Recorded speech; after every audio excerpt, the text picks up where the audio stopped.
everybody, welcome to my homestead and welcome to my channel. In this video, it looks like we have more signs of the times and more record-breaking weather. Well, in this case, it's not weather, but record-breaking events in nature happening. This time, it's in Texas. We now have the largest wildfire in Texas history. This comes after, just yesterday, us talking about a very significant dust storm that has hit Europe, especially Spain and Portugal. Earlier in the year, we had a massive underwater volcano go off near Tonga, which was the loudest since, oh gosh, I'm already starting to forget. I think it was the loudest since like the 1800s. It was heard all the way in Alaska. So yeah, things are definitely accelerating in nature, I would say. Now, I'm going to go over some of the key facts about this wildfire. Okay. I want to look at the fire map. I want to compare this to California fires. But regardless, this is the largest in Texas history. Okay. So let's just start here. This is from Fox 7 Austin. That's pretty close to Fort Hood, by the way. Austin is. That's where I was stationed in the Army.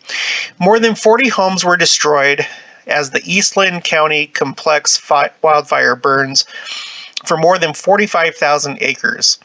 On Friday, fire crews were able to get it to 10% containment. All right. Homes were destroyed, cars were mangled, and neighborhoods are smoldering due to the wildfire. The wildfire claimed the life of Eastland County Deputy Barbara Fenley. She died while helping people evacuate. So prayers, thoughts for her family, friends, loved ones.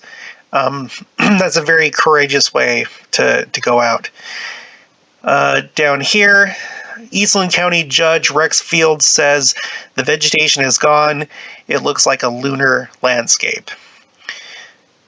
The Eastland County complex fire is already the largest wildfire in state history. The devastating Bastrop wildfire in 2011 was 34,356 acres. So this one, actually, let's go to the most recent data. I'm over here at the ArcGIS wildfire map. Okay, you see some wildfires going on in Alabama, Florida, Georgia, and there's already one over here in California. Okay, if you zoom in, this is it right here. So here's Dallas and Fort Worth right there. Austin is down here. Fort Hood is right here in the Killeen area. That's where I lived for 3.5 years.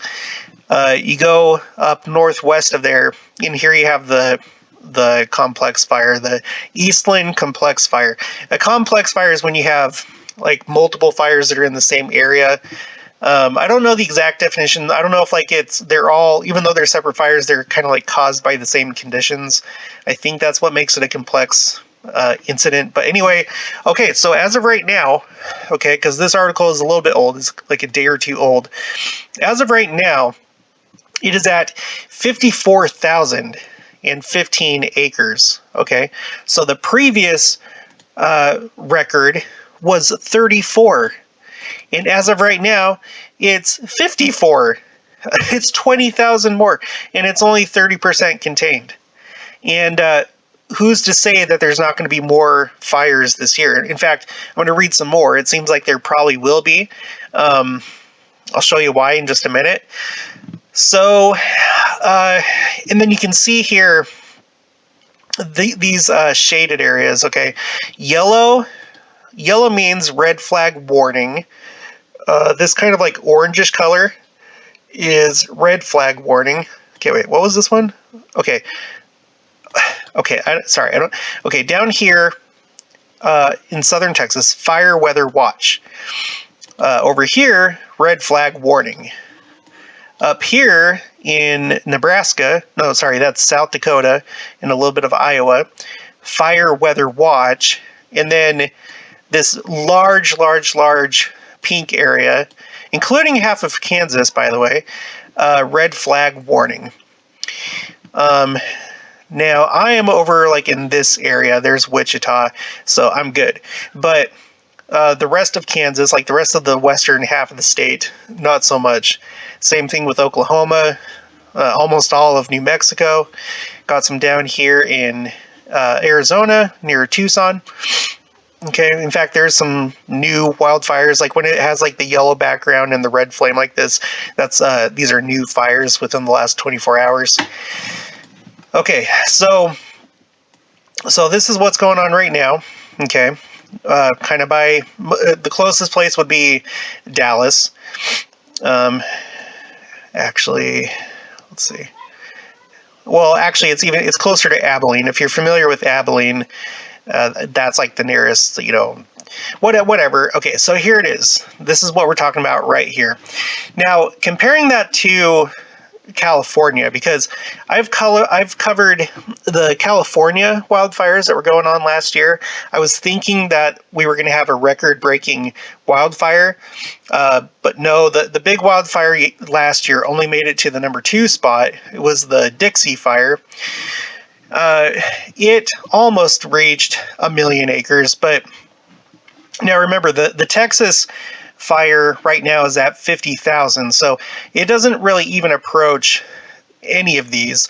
The smallest, at the number 20 spot, the Marble Cone Fire from lightning in July of 1977 was 177,000 acres. So, relatively speaking, relative to California, it's a small fire, but relative to Texas itself, it's the biggest of all time. It's huge. Okay, so it's significant, and we're gonna have to see. Are we gonna have any more fires this year that show up on this chart for California? If you'll notice, okay, look at all these ones that are just in the 20s. We have the River Complex Fire. We have Caldor. Okay, so 1, 2, and then Monument, North Complex, LNU, Lightning Complex, Creek, SCU, Lightning, Dixie, and August Complex. So I counted that, I may be off, but I think that was 9. 9 of the top 20 of all time, since record keeping began in California, 9 of the top 20 were within the last couple years, 2020 and 2021.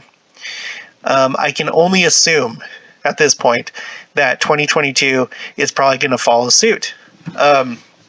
Let's read a little bit about this Texas fire in Washington Post. Texas wildfire kills 1 as officials worry extreme drought could worsen conditions. Now, that was part of the problem last year with all the wildfires that were going on, not only in California, but in the Pacific Northwest. Idaho, Oregon had a big one.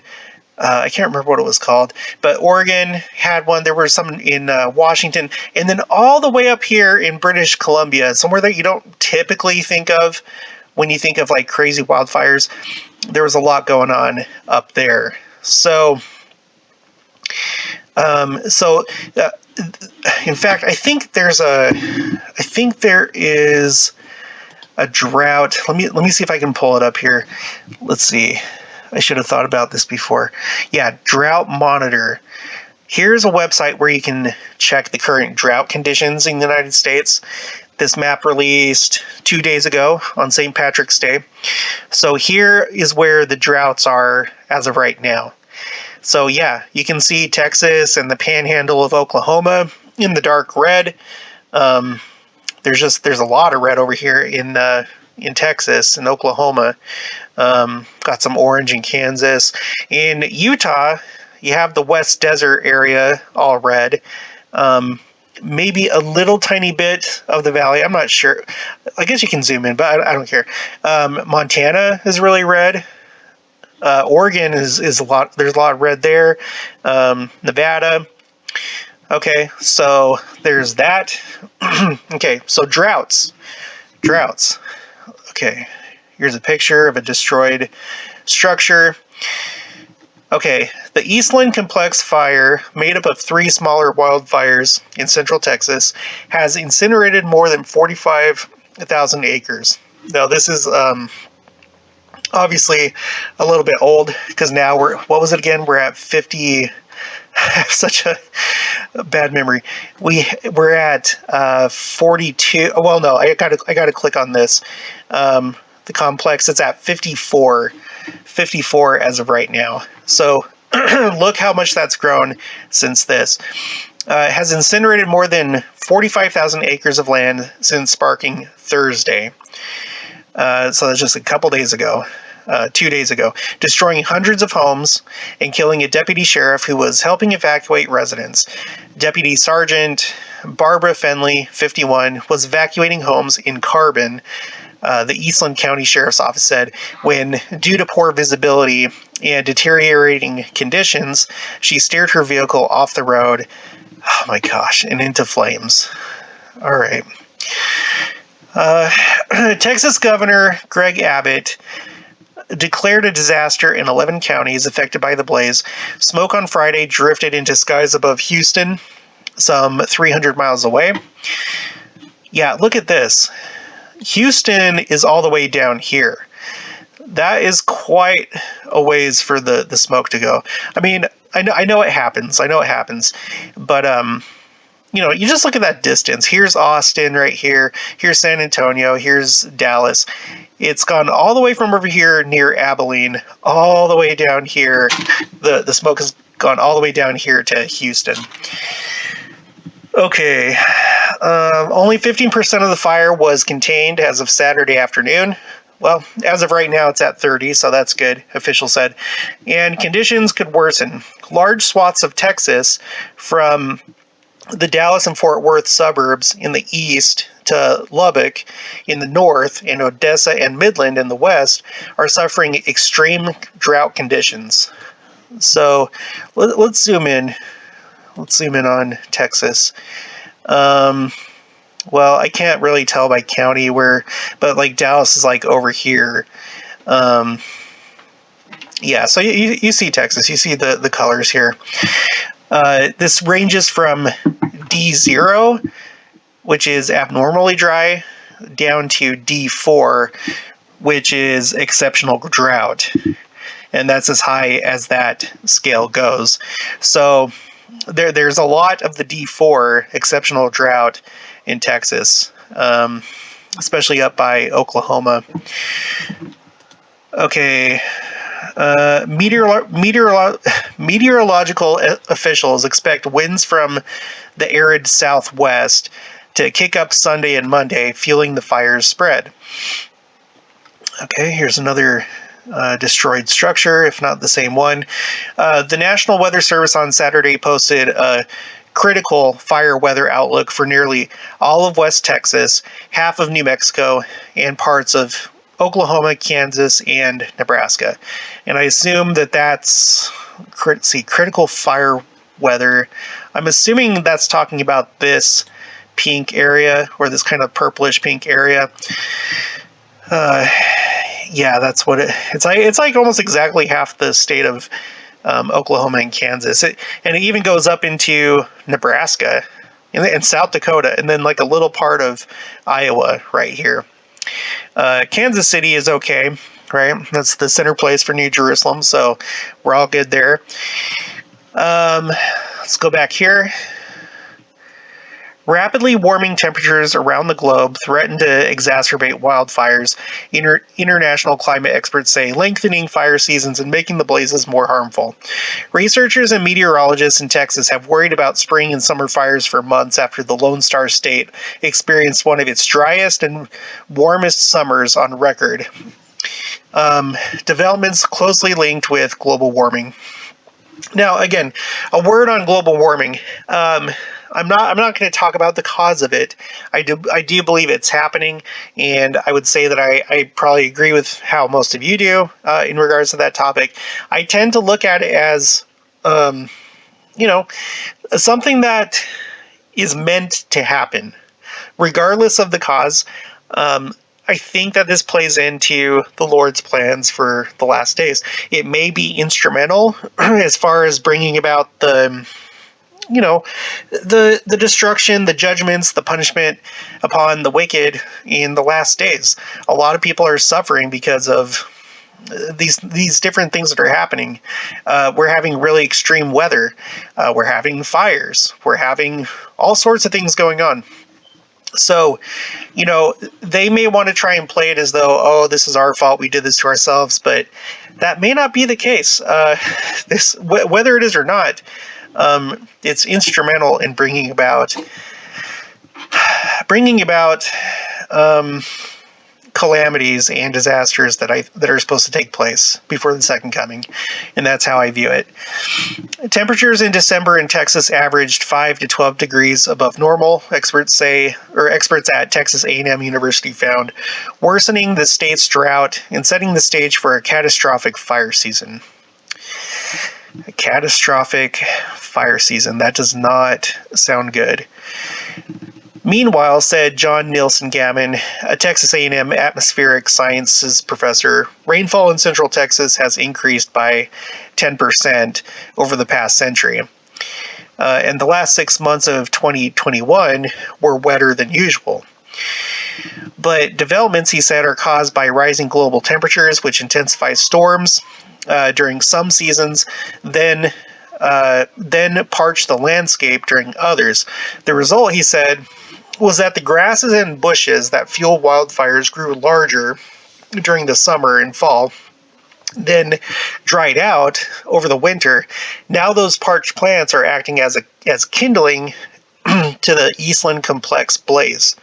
So what I comprehend from that is that grasses, bushes, they're growing larger than normal because of all the rain, and then when they dry out over the winter, because there's more than usual, like it said, it acts as kindling, so it helps to start these fires essentially. Here's a picture. Fire burns in South Eastland County, Texas on Friday. There's a video there. Kids playing in a apocalyptic looking scene. Let's see, is there anything else? Destroyed structure. Okay, that's the end of that. So that's what's going on right now. We have another record-breaking event, and it's only the beginning of the year. We're only in March. We're only in March. What is summer going to bring? What is this weekend going to bring? Are we going to be talking about record-breaking fires in Kansas or Oklahoma or Nebraska, New Mexico over the next week or two? Don't know. I don't know. We're going to have to watch. I'm going to put all these really cool websites in the description below in case you want to take a look for yourself. Sometimes you have to, like in this case, I don't know why the icon isn't showing up when you're zoomed out for this fire, but when you zoom in, it does show up. So if you're looking at your area, you may need to zoom in. Like here, Oklahoma, you zoom in, and then there's all these like little fires right here. This one is 2,000 acres. That one's 1,300 acres. Are there any over here near Wichita? Well, let's just take a look really quick. I know that you're all really interested. There's this one, 4,300 acres, the 18 Valley incident. Okay. If you haven't already, please make sure to subscribe, like this video if you liked it. Leave your comments, leave your thoughts, your predictions. What do you think is, are you on the same page with me? Do you think that this is essentially just part of the plan? This is part of the Lord's judgments, on us, on the wicked. How do you view that? Of course you think that, but that's why you're watching this channel. But still, just put your thoughts in the comments below. Make sure to share this with anyone that just isn't aware of these things that could maybe use this information, and I'll talk to you guys later.